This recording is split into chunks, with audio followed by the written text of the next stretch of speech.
बच्चों, let's read this question. So this question says two particles of mass 2 kg and 4 kg are projected from the top of a tower simultaneously such that 2 kg is with speed 20 meter per second at an angle of 30 degree above horizontal and 4 kg is with 40 meter per second horizontally. Acceleration of the center of mass of the two particle system is, ठीक है। System of two particles का हमें यहाँ पर acceleration बताना है basically आपको centre of mass का, ठीक है। तो देखिए बच्चों, ये आपका डिस्क्रीट मासेस का सिस्टम है, ठीक है। तो इस क्वेश्चन का की कॉन्सेप्ट बच्चों आप क्या लिख सकते हैं, देखिए acceleration of centre of mass लिख लीजिए, ठीक है। या फिर सिर्फ सेंटर ऑफ मास भी लिख सकते हैं, फिर motion of centre of mass भी लिख सकते हैं। This will be the key concept of this question, ठीक है।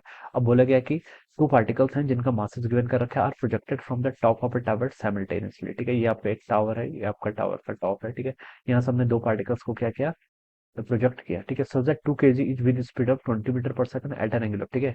एक आपका 2 kg का है, ठीक है। इसको आपने इस डायरेक्शन में से किया, ठीक है। It is making an angle of 30 degree with horizontal, horizontal के साथ कितना एंगल बना रहा है, 30 डिग्री का एंगल बना रहा है, ठीक है। With speed at 30 degree of the horizontal, और कितनी स्पीड से फेंका इसको, 20 मीटर पर सेकंड से फेंका, ठीक है। And this one is about 2 kg बार, ठीक है, above horizontal and 4 kg with speed of 40 metre per second horizontally, ठीक है। 4 kg को हमने कैसे थ्रो किया, आपका हॉरिजॉन्टली थ्रो किया। ये आपका 4 kg का है, ठीक है। मान लीजिए इसको हमने 40 मीटर पर सेकंड से हॉरिजॉन्टली क्या कर दिया, थ्रो कर दी, ठीक है। यहाँ पर आपका क्या, this is our 4 kg, alright. Acceleration of the centre of mass of the two particle system, देखिए सेंटर ऑफ मास का एक्सेलरेशन क्या होता है, ठीक है। Acceleration of centre of mass यहाँ पर टू पार्टिकल सिस्टम है, तो हम लिख सकते हैं फर्स्ट पार्टिकल टाइम्स इसका एक्सेलरेशन, ठीक है, plus m2 times a2 divided by the all summation of all the masses m1 plus m2 के इक्वल, ठीक है। ये आपका जनरल फॉर्मूला होता है, ठीक है। जैसे हम position of centre of mass find out करते हैं ना, उसका आप डबल डिफरेंशिएट कर लीजिए, आपका एक्सेलरेशन का फॉर्मूला भी आ जाएगा, ठीक है। ये आ जाएगा। क्वेश्चन में देखिए एक वर्ड यूज कर रखा है कि हम इनको देखिए यूनिफॉर्म स्पीड से थ्रो कर रहे हैं, ठीक है, with speed of 20 metre per second और दूसरे को 40 मीटर पर सेकंड। तो हॉरिजॉन्टल डायरेक्शन में तो देखिए बच्चों हम बता सकते हैं इन पर कोई एक्सेलरेशन नहीं होगा, ठीक है। देयर इज, अगर हमें क्वेश्चन में कुछ मेंशन नहीं किया हुआ है तो हम ये बोल सकते हैं कि एयर फ्रिक्शन को हम कंसिडर नहीं करेंगे, तो हम बता सकते हैं कि एक्स एक्सिस के अलोंग आपका कोई भी एक्सेलरेशन नहीं होगा, ठीक है, दोनों पार्टिकल्स के लिए, ठीक है। तो एक्स एक्सिस के अलोंग तो कोई भी आपका, क्या हम बता सकते हैं कि एक्स एक्सिस के अलोंग कोई भी एक्सेलरेशन नहीं है, तो एक्स एक्सिस के अलोंग सेंटर ऑफ मास का भी कोई भी एक्सेलरेशन नहीं होगा, ठीक है।